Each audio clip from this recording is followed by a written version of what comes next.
លោកបណ្ឌិតហែមប្រសើរដឹកនាំសមាជិកសមាជិកាសមាគមតំណាងគណៈបកនយោបាយនិងអ្នកសារព័ត៌មានប្រមាណ100នាក់ធ្វើដំណើរទស្សនកិច្ចនៅសារៈបន្ទីឧក្រិដ្ឋកម្មប្រឡាយពូជសាសន៍ទូស្លែងលោកបណ្ឌិតហែមប្រសើរប្រធានសព្វនភាពបណ្ដុំសមាគមអង្គការសង្គមស៊ីវិលនិងជាប្រធានសមាគមសព្វនភាពអ្នកសារព័ត៌មានក្នុងសន្តិភាពបានដឹកនាំថ្នាក់ដឹកនាំនិងសមាជិកសមាជិកាសមាគមប្រធាននិងតំណាងគណៈបកនយោបាយនិងអ្នកសារព័ត៌មានប្រមាណ100នាក់ធ្វើដំណើរទស្សនកិច្ចនៅសារៈបន្ទីឧក្រិដ្ឋកម្មប្រឡាយពូជសាសន៍ទូស្លែងស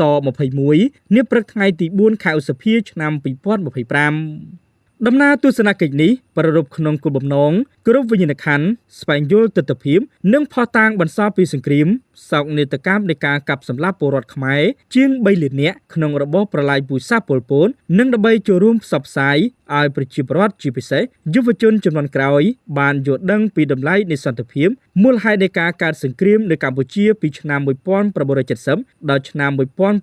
1979ការបញ្ចប់សង្គ្រាមការសង្គ្រោះនិងរំដោះប្រទេសជាតិឲ្យរួចផុតពីរបបប្រឡាយពូជសាសន៍ប៉ុលពតនៅថ្ងៃទី7ខែមករាឆ្នាំ1979យុទ្ធសាស្ត្រនាំមកនូវសន្តិភាពនិងការអភិវឌ្ឍដើម្បីចូលរួមថែរក្សាការពារសុខសន្តិភាពឲ្យបានគង់វង្សយូរអង្វែងកុំឲ្យជន់ដានប្រវត្តិសាស្ត្រដោយចំនួនមុនទៀតដែលបាននាំការជឿចាំទុកសោកដល់ពលរដ្ឋនិងប្រទេសជាតិខ្ទេចខ្ទីសូមបញ្ជាក់ថារបបប្រឡាយពូជសាសន៍ប៉ុលពតឬរបបខ្មែរក្រហមបានឡើងគ្រប់គ្រងប្រទេសចាប់ពីថ្ងៃទី17ខែមេសាឆ្នាំ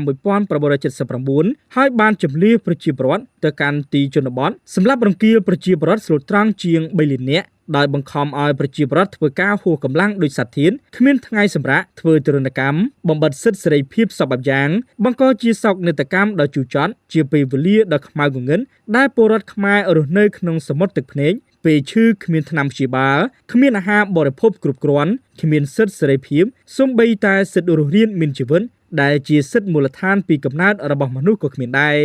ទើបនៅថ្ងៃទី7ខែមករាឆ្នាំ1979ក្រោមការដឹកនាំរបស់រណសិរ្សសាមគ្គីសង្គ្រោះជាតិកម្ពុជាបានដឹកនាំរំដោះប្រទេសជាតិឲ្យរួចផុតពីរបបប្រឡាយពូជសាសន៍ប៉ុលពតរួចដឹកនាំការពារស្ដារនិងកសាងប្រទេសជាតិឡើងវិញចេញពីចំណុចសូន្យដែលដៃម្ខាងកាន់អាវុធការពារទប់ស្កាត់ការប៉ុនប៉ងវិលត្រឡប់មកវិញនៃរបបប្រឡាយពូជសាសន៍ប៉ុលពតហើយដៃម្ខាងទៀតខិតខំកសាងប្រទេសជាតិរហូតឈានដល់ដំណាក់កាលចរចាផងប្រយុទ្ធផងរហូតសម្រេចបានកិច្ចព្រមព្រៀងសន្តិភាពទីក្រុងប៉ារីស$23ឆ្នាំ1991និងឈានដល់ការដាក់ចេញនៃនយោបាយឈ្នះឈ្នះបញ្ចប់សង្គ្រាមស៊ីវិលនៅកម្ពុជានិងនាំមកនូវសុខសន្តិភាពនិងឯកភាពទឹកដីពេញលេញជាប្រវត្តិសាស្ត្រដែលកម្ពុជាពុំធ្លាប់មានអស់រយៈកាលជាង500ឆ្នាំកន្លងទៅ